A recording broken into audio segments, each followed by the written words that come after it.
Praise the Lord आप सभी को। मैं ब्रदर शैलेश फ्रॉम मुंबई से। और जैसे कि मैंने कहा था कि दो खास विषय आपके बीच में रखने जा रहा हूँ। और पहला विषय है कि नए लोगों तक सुसमाचार सुनाने के लिए कुछ नया ज़रिया मेरे पास पहुँचा है। और उस सेवा को मैंने कई बार किया है और कई साल से कर रहा हूँ। लेकिन मैंने सोचा कि क्यों ना ये बातें मैं आप लोगों से शेयर करूँ। हो सकता है आपके जीवन के द्वारा भी प्रभु की महिमा हो इन बातों के द्वारा। हालेलुया। सबसे पहली बात, मुझे कई बार वोडाफोन से कॉल आता है, कई बार आइडिया कंपनी से कॉल आता है, और कई बार हम जस्ट डायल में कॉल करते हैं। कभी कुछ हमारी चीज़ की ज़रूरत होती है तो हम हेल्पलाइन में, यानी हेल्पलाइन जो है जस्ट डायल, जिसमें आपको जो एड्रेस चाहिए, जो कुछ चाहिए, उसका कॉन्टेक्ट नंबर आपको मिल जाता है, साथ ही साथ एड्रेस भी मिल जाता है। फिर मैंने सोचा कि इन लोगों का जब कॉल आता है तो ये लोग हमारी सुविधा के लिए कुछ करते हैं, तो क्यों ना इनकी सुविधा के लिए हम कुछ बातें करें, है ना।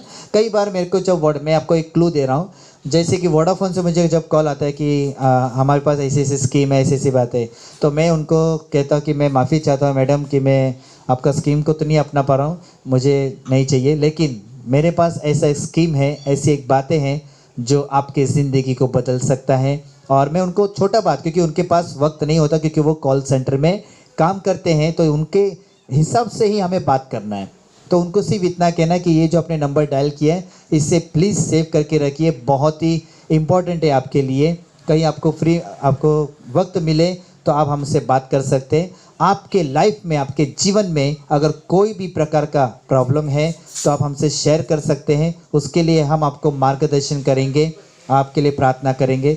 तो उनको ज़्यादातर यीशु के बारे में नहीं, पहले उनको बताना है कि मार्गदर्शन करेंगे, क्योंकि डायरेक्ट आप यीशु का नाम लोगे, यीशु की बात करोगे तो वहाँ पर कुछ लोग आपको नहीं सुनेंगे, और आपको तो पता है उसका रिजल्ट क्या आता है। हम डायरेक्ट जब यीशु मसीह के बारे में बोलते हैं तो पहला क्वेश्चन ये आ जाता है, नहीं नहीं हमको क्रिश्चियन नहीं बनना है, हमको ये नहीं करना है, हमको वो नहीं करना है ना, हम हिंदू हैं, हम मराठी हैं, ऐसी सारी बातें उपलब्ध होती हैं, मतलब सामने आती हैं। दूसरा चीज़ ये है, तो मेरे पास जस्ट डायल वाले को भी हम सुसमाचार सुना सकते हैं। ऐसे कई ज़रिया है, ऐसे कई कॉल्स हमें आते हैं वोडाफोन से, आइडिया से, तो आप खुद होके कोशिश करें, ऐसे भी आप सुसमाचार सुना सकते हैं। और आप सोचोगे ऐसे रिज़ल्ट आएगा, तो मैं आपको बताना चाहूँगा 2 रिज़ल्ट ऑलरेडी आ चुके हैं।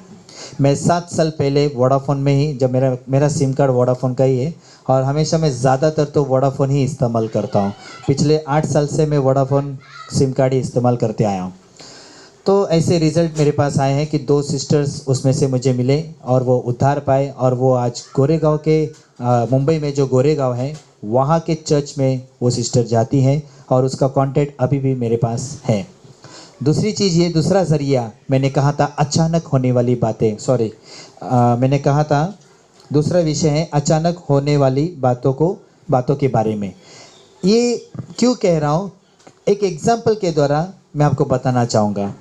4 या 5 दिन पहले मुझे एक ब्रदर का मैसेज आया था, और हालांकि उनसे कॉल में या मैसेज में बात होती रहती है।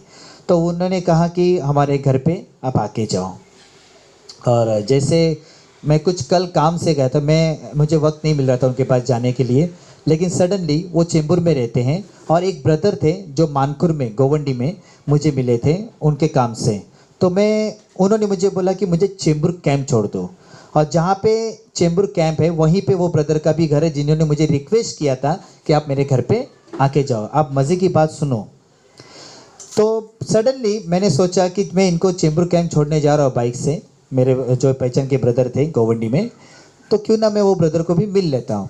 और फिर मैंने वो ब्रदर को कॉल किया अचानक से, मेरा बात है अचानक से, मैंने उनको अचानक से कॉल किया और उनको कहा कि मैं 10 मिनट में आपके पास आ रहा हूँ।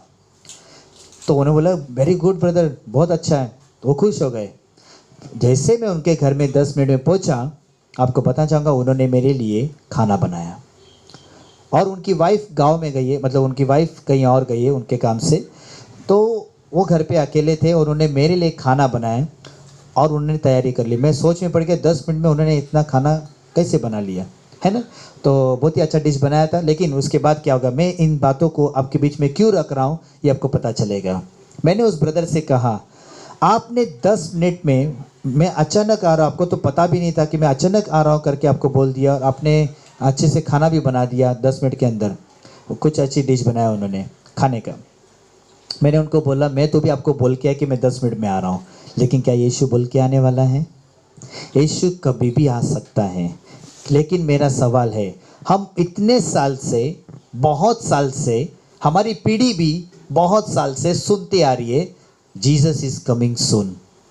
मैं कई बार ब्रिज के ऊपर, कई बार दीवारों के ऊपर ऐसा लिखा रहता है Jesus is coming soon, Jesus loves you. ये बातें हमने देखा है और अक्सर हम लोग ने ये बातों को बहुत गहराई से जाना है कि यीशु मसीह आने वाला है। लेकिन पता लगाओ वो यीशु मसीह जब आएगा, क्या आप तैयार हैं? क्या आपने उस प्रकार का काम किया है? जैसे कि अभी अचानक में कोरोना आया, अचानक में ऐसी बीमारी फैली, अचानक में बहुत कुछ होता है ना। कोई भी कभी कभी हम लोग का दोस्त अचानक में बोलते ना, अरे क्या रे तू अचानक टपक पड़ा, है ना। ऐसे कई बातें अचानक से होती है। कई बार हमने जो बातें सोची भी नहीं वो बातें हो जाती है अचानक से। इसलिए यीशु मसीह का भी आना अचानक से होगा। उसके राह मत देखो कि वो कब आएगा, लेकिन इतना दिमाग में बिठा लो कि वो कभी भी आ सकता है, वो कभी भी आ सकता है। इसलिए उसकी इच्छा के अनुसार ज़िंदगी जियो, उसकी इच्छा के अनुसार काम करो, उसकी इच्छा के अनुसार सुसमाचार पेश करो। हम जब पब्लिसिटी में जाते हैं, अभी मैंने आपको बताया, मैं कुछ दिन पहले मैंने कहा था कि मैं बहुत जल्द अगले महीने 1 तारीख से जेल मिनिस्ट्री करने जा रहा हूँ और बहुत उसमें भी रिजल्ट मिलेगा, मुझे विश्वास है। क्योंकि ये बातें कई दिनों से परमेश्वर ने मेरे मन में डाला है और उसकी प्लानिंग अभी चल रही है। आप सभी लोग उसके लिए प्रार्थना कीजिएगा कि ये सेवा अद्भुत रीति से आगे बढ़े। ओके, तो मैं 2 चीज़ आपको बता चुका हूँ कि बहुत सारे ऐसे आइडिया कॉल्स, वोडाफोन कॉल्स, जो भी कॉल्स आते हैं कभी कभी। हाँ, और एक चीज़ आपको बताना चाहूँगा, रॉन्ग नंबर, कई बार आपको रॉन्ग नंबर भी आता है, तो उनको बोलना भले ये रॉन्ग नंबर आपके लिए, लेकिन आपने राइट नंबर पे कॉल किया है। तो बोले ऐसे क्यों? तो उनकी बात जब शुरू हो जाएगी तो वहाँ पर भी आप सुसमाचार पेश कर सकते हो अपने तरीके से। लेकिन तरीके में आपको ये पता होना चाहिए कि परमेश्वर को भावता हुआ तरीका होना चाहिए। झूठ बोलकर, झूठी तसल्ली देकर सुसमाचार कभी सुनाना नहीं। सच्ची दिलासा देना, स्वयं उनको बताना कि यीशु क्या कर सकता है, स्वयं उनको बताना कि परमेश्वर का आराधना कैसी होती है, परमेश्वर कौन है, परमेश्वर के बारे में उनको बताओ। जो कुछ भी आपके अंदर 5 साल से भरा है, 4 साल का ज्ञान है, 5 साल का ज्ञान है, जो भी ज्ञान आपके पास भरा है वो सब उनके सामने पेश करो। कांटेक्ट बनाओ, हालेलुया। और वो कांटेक्ट डिलीट मत करना।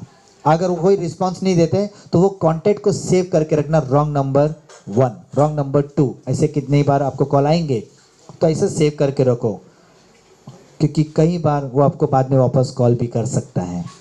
कई बार हम लोग रिस्पांस नहीं मिलता तो हम लोग कॉल डिलीट कर देते हैं, नाम डिलीट कर देते हैं, भूल जाते हैं। मत, ऐसा मत करो, उनको प्रार्थना में रखो। जिस किसी से भी आपकी बात हुई है उनसे उनके लिए प्रार्थना करो। हालेलुया। यही एक मिशन है। मिशन के लिए बहुत सारे ज़रिया हैं। मैं हमेशा कुछ ना कुछ आपको बताते जाऊंगा कि मैं भी किस तरह से काम कर रहा हूं और आप लोग भी किस तरह से काम कर सकते हैं। हालेलुया। लेकिन सुसमाचार का काम प्रतिदिन होना बहुत ज़रूरी है मेरे प्यारों। आमीन। सो परमेश्वर इस संदेश के द्वारा, इस मैसेज के द्वारा आप सभी को आशीषित करे। God bless you.